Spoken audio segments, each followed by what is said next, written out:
اعوذ باللہ من الشیطان الرجیم بسم اللہ الرحمن الرحیم صلی اللہ علیہ محمد صلی اللہ علیہ وآلہ وسلم۔ جب پڑھا جائے درود وقت کے انداز سے عرش جھک جاتا ہے بندے کی آواز سے۔ محترم سامعین کرام، درود شریف وہ لوگ پڑھتے ہیں جنہیں درود شریف پڑھایا جائے، جنہیں چن لیا جائے، جن کی تقدیر میں درود شریف لکھ دیا جائے، وہی شخص ہی درود شریف پڑھ سکتا ہے۔ ورنہ آپ نے غور کیا ہوگا کہ کسی کی بات سن کے یا ہمارا کوئی لیکچر سن کے یا کسی اور کا سن کے کافی لوگوں کو موٹیویشن ملتی ہے، وہ موٹیویٹ ہو جاتے ہیں اور یہ ارادہ کر لیتے ہیں کہ اب ہم نے بھی درود شریف مستقل مزاجی سے پڑھنا ہے، لیکن پھر کیا بات ہوتی ہے کہ وہ 2 یا 4 دن بعد پڑھ کے چھوڑ دیتے ہیں۔ اس میں غور کرنے والی بات ہے۔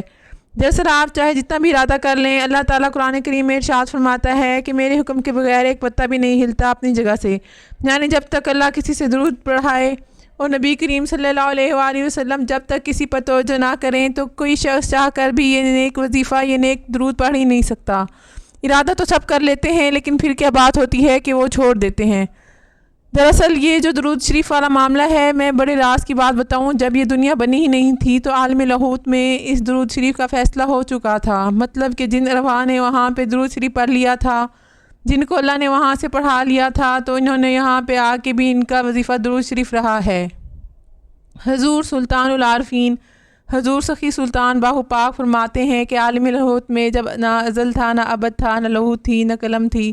نہ جن تھا، نہ بشر تھا، نہ بہشت تھی، نہ زمین تھی، نہ آسمان تھا، یعنی کوئی چیز ہی نہ تھی، تو سب سے پہلے اللہ تعالیٰ نے جب ارادہ کیا کہ میری کوئی پہچان ہو، میں پہچانا جاؤں، تو اپنے نور سے نوار مصطفیٰ صلی اللہ علیہ وآلہ وسلم کو پیدا فرما دیا۔ اب جب پیدا فرما دیا تو اس وقت صرف 2 ذاتیں تھیں، 2 پاک ذاتیں تھیں، ایک اللہ کی اور دوسری نبی کریم صلی اللہ علیہ وآلہ وسلم کی باطنی صورت موجود تھی۔ تو ہوا کیا کہ اللہ تعالیٰ نے جو ہے اس صورت کو بٹھا کر 2,73,000 سال وہاں پہ اللہ تعالیٰ نے جو ہے نبی کریم صلی اللہ علیہ وآلہ وسلم کا جو ہے وہ مکھڑا دیکھا ہے،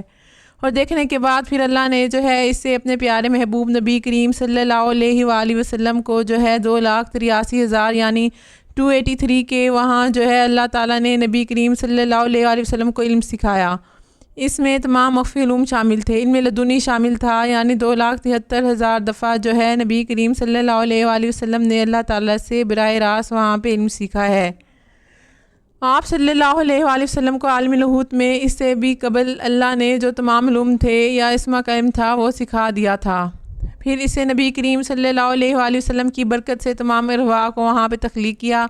اور وہاں پہ یہ فیصلہ ہو گیا تھا کہ جن کو جو مراتب ملنے تھے حضور نبی کریم صلی اللہ علیہ وآلہ وسلم کی وجہ سے اور آپ صلی اللہ علیہ وآلہ وسلم کی ذات پر درود السلام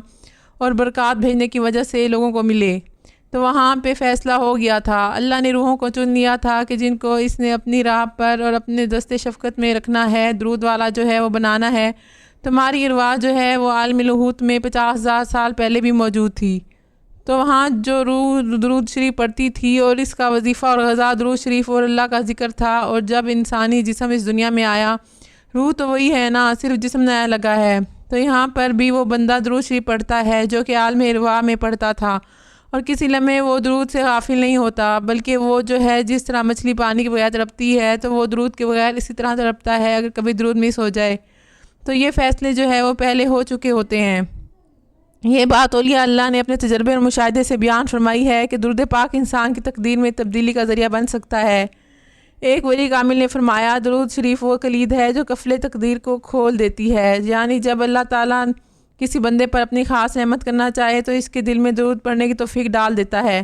اور جب وہ بندہ خلوص سے درود پڑھتا ہے تو فرشتے اس کو عرصہ پہنچاتے ہیں اور وہاں سے اس بندے کے حق میں رحمت و برکت کے فیصلے صادر ہوتے ہیں۔ درود پاک صرف ایک وظیفہ نہیں بلکہ ایک نورانی راز ہے۔ جب کوئی شخص صحیح لمحے اور صحیح کیفیت میں درود پڑھتا ہے تو اس کے درود کے اثرات زمین پر محدود نہیں رہتے بلکہ آسمانوں تک جاتے ہیں۔ یہ درود عرش سے فیصلے کرا دیتا ہے، اس لیے ہمیں چاہیے کہ اپنی زندگی میں درود کو کثرت سے شامل کریں، خاص لمحات کو پہچانیں اور اخلاص کے ساتھ درود پڑھیں۔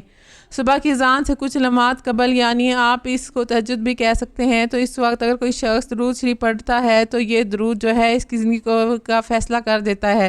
اس کی زندگی کو لمحوں میں بدل سکتا ہے۔ اور آخر میں دعا گو ہوں کہ اللہ تعالیٰ آپ کو اور مجھے زندگی کے اس گزرتی خوبصورت ساعتوں میں،